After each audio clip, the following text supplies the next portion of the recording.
Herr Herman, ich freue mich sehr, dass Sie heute hier sind im Hessischen Landtag. Es ist heute der 6. Tag der Menschen mit Behinderungen im Hessischen Landtag. Wie gefällt Ihnen das, was Sie bisher gesehen haben? I'm very proud that the Hessen government is hosting this. It's such a wonderful event to participate in, and it's something that we all need to pay more attention to, that it's better for society, it's better for the state, it's better for all of us when we include people in the society and find meaningful roles for all of them. In amerikanischen TV-Sendungen sieht man häufig, dass die Reden von Politikern und Politikerinnen von Gebärdensprachdolmetschern übersetzt werden. Das ist sehr üblich. Das ist ein hervorragendes Beispiel für den Umgang mit gehörlosen Menschen. Können Sie uns sagen, aus welchem Verständnis heraus das in den Vereinigten Staaten geschieht? Warum macht man das?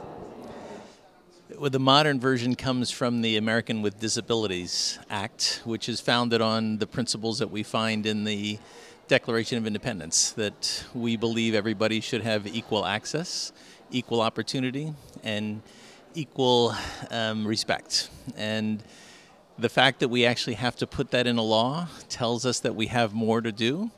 And it's a fundamental part of who we believe we are, that we should find the best in everybody and allow them to find meaningful life in our society, and that we should take care of everybody, because we have 19% of the U.S. population has some type of disability. It would be too bad if we didn't find a great way to include them into society. My granddaughter also has autism. And so I talk to my son and his spouse every week and get to talk to my granddaughter. She's such a wonderful person to have in our lives. Sie sind also auch persönlich betroffen von dieser Thematik. Die Menschen werden immer älter. Damit nehmen auch... Are you talking about me? No, sorry. You and me. I'm feeling a little old today. Wir sind jung geblieben. Ja, okay. Auf jeden Fall. Aber ich habe gehört, es gibt Menschen, die werden älter und die hören immer. Okay, alles klar. Die hören immer schlechter, sie können sich schlechter bewegen, sie sehen auch schlechter. Yeah. Das ist in Deutschland so, das wird in den USA genauso sein. Wie gehen die USA mit dieser Problematik um? Yeah, so to me, this is such a wonderful example of things we should be working on together. We have a lot to learn from Germany. I think we have a lot that we've experienced and can share with the German people as well. Just one example, I was talking to some of the car manufacturers who have done these wonderful jobs with making driving easier. And I'm thinking about my mother, who is 78 years old and wants to be independent. And using these cars, she'll be able to drive for many, many more years to be independent, to get around and do what she needs to do. So how do we share these best practices with each other? How do we learn from each other?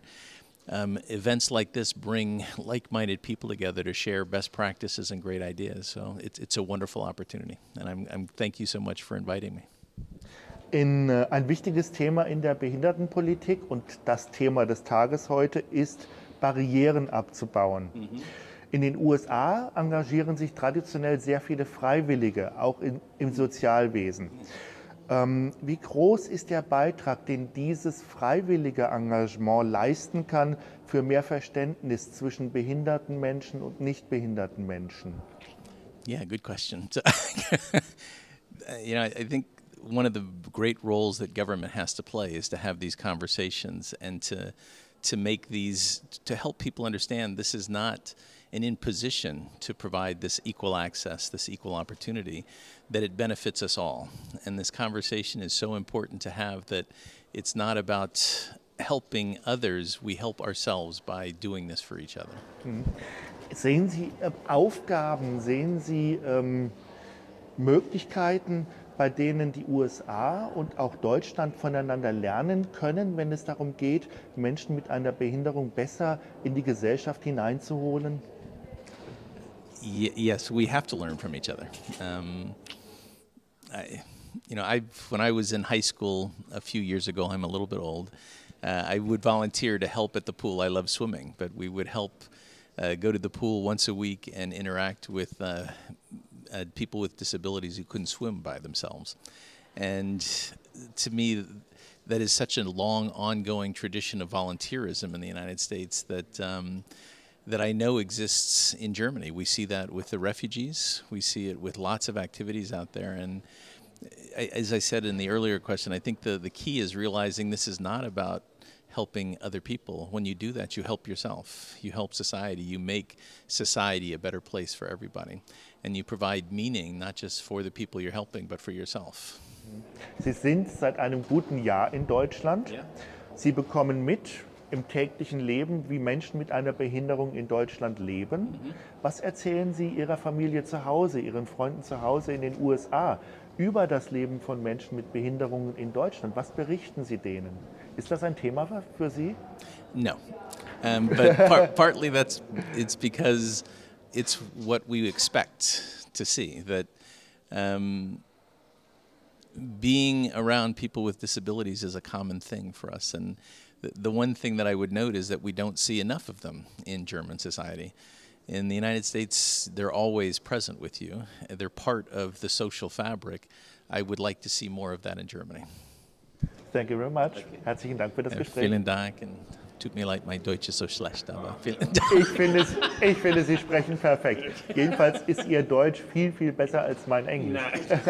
Nein, vielen Dank. And good luck. This is a wonderful activity. So congratulations.